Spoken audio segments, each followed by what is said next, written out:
नमस्कार मित्रों, मेरा नाम है आदित्य। आप देख रहे हैं एडवोकेट आदित्य यूट्यूब चैनल। आज जो मैं वीडियो लेकर आया हूं और उसमें जो जजमेंट के बारे में आप लोगों को बताने वाला हूं, पति के पक्ष में आया हुआ एक बहुत ही ज्यादा महत्वपूर्ण जजमेंट है। कुछ लोग ऐसे हैं जो ये सोचते हैं कि जो हिंदू विवाह अधिनियम की धारा 9 का मुकदमा होता है उसका तो कोई काम ही नहीं है, उसका तो कोई फायदा ही नहीं है। लेकिन आज मैं इस जजमेंट के जरिए आपकी इस गलतफहमी को दूर कर देने वाला हूं, क्योंकि आज मैं जिस मुकदमे के बारे में, जिस जजमेंट के बारे में आपको बताऊंगा, उसमें पति ने हिंदू विवाह अधिनियम की धारा 9 का केस किया था। उसके पास डिग्री थी और पत्नी ने 498A का झूठा मुकदमा लगाया था। तो माननीय उच्च न्यायालय ने हिंदू विवाह अधिनियम की धारा 9 को और अन्य कुछ आधारों को ही आधार बना के उस झूठे मुकदमे को रद्द कर दिया, खत्म कर दिया।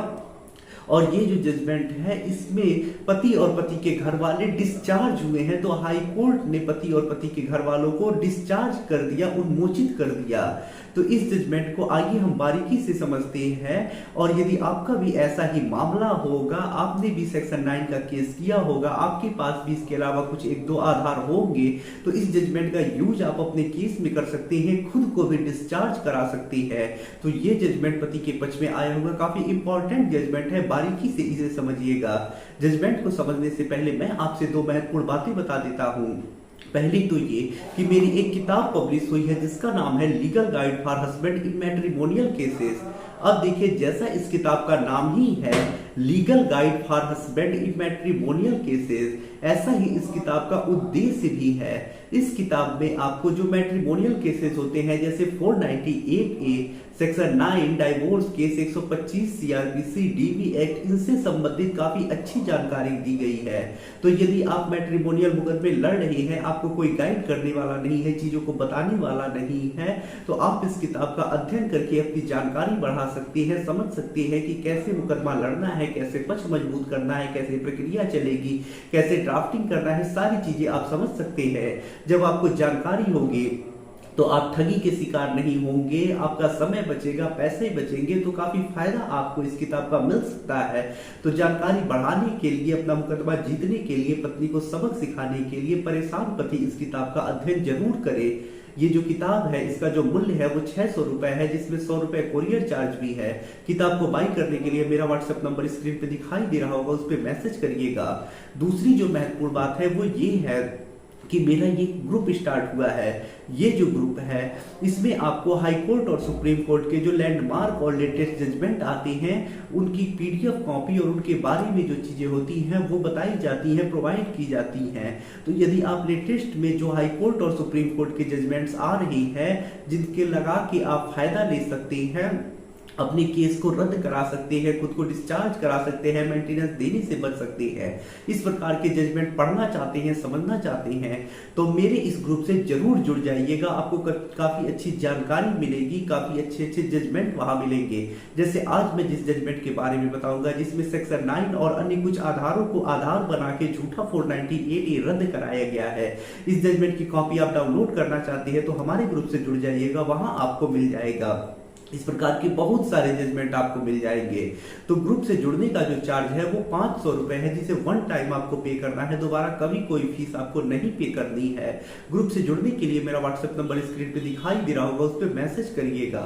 तो आइए अब अपने महत्वपूर्ण जजमेंट के ऊपर आते हैं और जो चीजें हैं उसे समझते हैं कि किस प्रकार से पति के ऊपर जो झूठा मुकदमा लगा था उससे खुद को, अपने आप को डिस्चार्ज कराया, घर वालों को डिस्चार्ज कराया और पत्नी के झूठे मुकदमे में पत्नी को मुंह तोड़ जवाब दिया। तो आइए इन चीजों को समझते हैं। तो देखिए, ये जो जजमेंट आया है वो कर्नाटका हाई कोर्ट के द्वारा आया हुआ जजमेंट है और ये जो जजमेंट है वो Mallinath versus state of Karnataka के केस में आया है। और देखिए, ये जो जजमेंट है इसमें डिस्चार्ज कराने के लिए हाई कोर्ट में अपील की गई है, उसी से संबंधित है। तो इस मामले के बारे में अब थोड़ा सा समझ लेते हैं। तो देखिए, जो पत्नी होती है, पति और पति के घर वालों के विरुद्ध ये आरोप लगाती है कि एक दिन सब लोगों ने मिलकर दहेज के लिए पत्नी को काफी बुरी तरह से मारा पीटा, उसे शारीरिक और मानसिक रूप से काफी ज्यादा प्रताड़ित किया, परेशान किया और उसे घर से निकाल दिया। और इन सब के आधार पे पति और पति के माता पिता, एक छोटा भाई और एक बहन के ऊपर भारतीय दंड संहिता की धारा 498A और 307 में एफआईआर दर्ज हो जाता है। एफआईआर दर्ज होने के बाद पुलिस इन्वेस्टिगेशन करती है, कोर्ट में चार्जशीट लगाती है। चूंकि यहाँ 307 भी लगा होता है इसलिए ये सेशन ट्रायल होता है और सेशन कोर्ट में चला जाता है मामला। अब जब वहां चार्ज बनने का नौबत आता है तो उस समय पति और पति के घर वालों के द्वारा एक डिस्चार्ज एप्लीकेशन लगाया जाता है कि हमने कोई ऐसा अपराध नहीं किया है, हमें डिस्चार्ज कर दिया जाए। लेकिन सत्र न्यायालय जो होता है पति और पति के घर वाले जो होते हैं जिनका डिस्चार्ज एप्लीकेशन ये लगा होता है उसे रिजेक्ट कर देता है और चार्ज निर्धारित कर देता है। उसके बाद ये जो खारिज हुआ है उनका प्रार्थना पत्र, उसके विरुद्ध पति और पति के घर वाले जो होते हैं कर्नाटका हाई कोर्ट में अपील दायर करते हैं।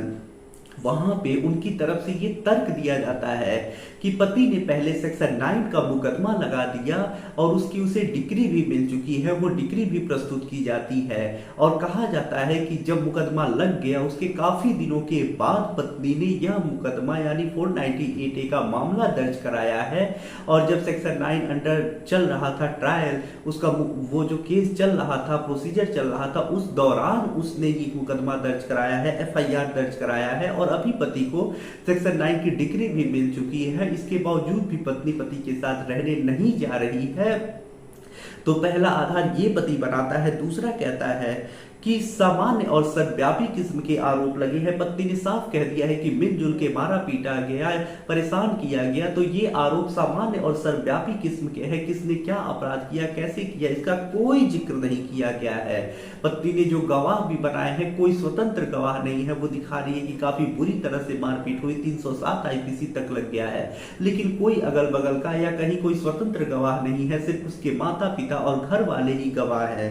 साथ ही साथ पत्नी ने 307 आईपीसी लगवा दिया है, लेकिन शरीर पे कहीं कोई चोट का निशान नहीं है, कोई खरोच नहीं है, कोई मेडिकल रिपोर्ट तक नहीं है। साथ ही साथ ये कहा जाता है कि पति पत्नी के बीच थोड़ा मोड़ा विवाद था और उसी विवाद के चलते पत्नी ने प्रतिशोध लेने के लिए, परेशान करने के लिए ये मुकदमा दर्ज कराया है। ये सब तर्क देके पति की तरफ से कहा जाता है कि ये जो डिस्चार्ज का एप्लीकेशन था रिजेक्ट हुआ है, उससे उस आदेश को परिवर्तित किया जाए और हमें डिस्चार्ज किया जाए, उन्मोचित किया जाए और हमारा अपील स्वीकार किया जाए। पत्नी पक्ष की तरफ से कहा जाता है कि इस अपील को रिजेक्ट कर दिया जाए, उन्होंने अपराध किया है, परेशान किया है, मारा है, पीटा है, इस प्रकार के तर्क पत्नी की तरफ से दिए जाते हैं। दोनों पक्षों की सुनने के बाद हाईकोर्ट यही कहता है कि पति ने जो भी बातें बताई उसमें सत्यता प्रतीत हो रही है। पति के पास सेक्शन 9 की डिग्री भी है, साथ ही साथ पत्नी ने किसी प्रकार का कोई मेडिकल रिपोर्ट नहीं लगाया है, कोई स्वतंत्र गवाह नहीं है। जो भी आरोप है वो सामान्य और सर्वव्यापी किस्म के आरोप है और यह एक सामान्य किस्म का वैवाहिक विवाद है, घर की बात है। लेकिन प्रतिशोध लेने के लिए, बदला लेने के लिए पति ने इसे आपराधिक मोड़ दिया है और आपराधिक मुकदमा दर्ज करा दिया है।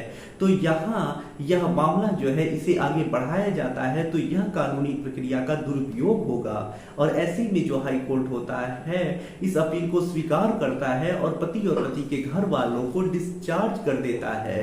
तो यहाँ एक काफी इंपॉर्टेंट जजमेंट आया है।